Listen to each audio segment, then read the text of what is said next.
చూడండి వీడియో చూపిస్తాను.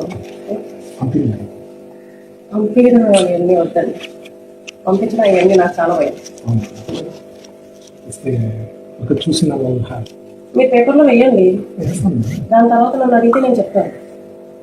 మీరు ఇస్తే మాకేంటంటే నాకు ఏమి దాన్ని చూసి మనం న్యూస్ రాస్తే కానీ బాగుంటుంది.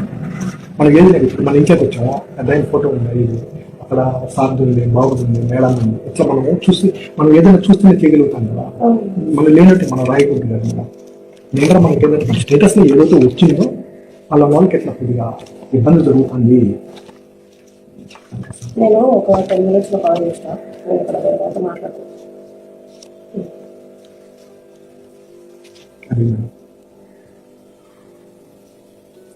ఫోటోస్ వీడియోస్ అయితే బాగా వైరల్ అవుతుందేమో, నేను వైరల్ అవుతాను చెప్పేదండి మేడం. మన దగ్గర ఉంటుంది కానీ మనం బయట కష్టం లేదనేది నా గురించి నీకు బాగా తెలుసు.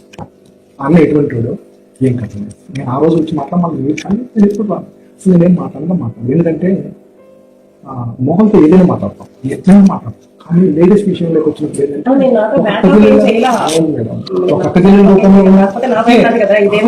మా వాళ్ళు ఎంతో ఎదుటోళ్ళు అంతే, మా వాళ్ళు అంటే ఎదుటోళ్ళు కూడా అంతే. అదే విధంగా చూసుకుని మీరు కూడా స్టేటస్ పెట్టి పోస్ట్ చేస్తా ఉంటే ఆయన అదే చెప్పారు మాకు కూడా ఆమె ఇబ్బంది పడుతుంది అనేసి. ఈ విధంగా ఇబ్బంది పడుతుంది. దీనికి మన పవన్ కళ్యాణ్ గారు సహో తీసుకొని ఇటువంటి వాళ్ళకు ఏం చేయాలో చేయండి. మన నియోజకవర్గంలో ఉండే అదే మేడం, నియోజకవర్గంలో ప్రజలు ఓట్లేసి గెలిపించారు. ఇటువంటి పనులు చేస్తే ఒక ఆడబిడ్డ ఒక పంచాయతీ చిన్న ఆర్థిక పని చేసుకుని ఒక వాళ్ళని విడుదల చేసే తప్పుడుగా ఇది ఎంత దూరం దారి తీసుకుంది. అది అమ్మాయి ఎక్కడో బయట నుంచి వచ్చిన అమ్మాయి, అదే లోకల్ ఏమైతే చేయగలుగుతారా?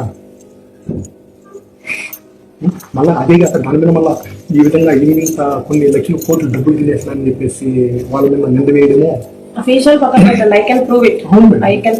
ఎన్ని తప్పు కదా, అదే నేను అడుగుతున్నాను. నేను ఇది డిఫరెంట్